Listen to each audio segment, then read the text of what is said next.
రామ కనవేమిరా రామ కనవేమిరా శ్రీ రఘురామ కనవేమిరా రామ కనవేమిరా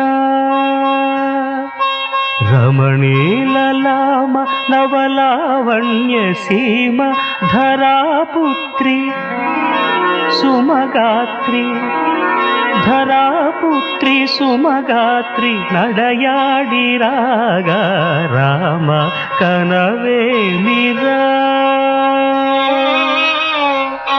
సీతాస్వయంవరం ప్రకటించిన పిమ్మట జనకుని కొలువులో ప్రవేశించే జానకిని సభాసదులందరూ పదే పదే చూడగా శ్రీరామచంద్రమూర్తి కన్నెత్తి చూడడేమని అనుకుంటున్నారట తమలో సీతమ్మ అనుంగు చెలికత్తెలు.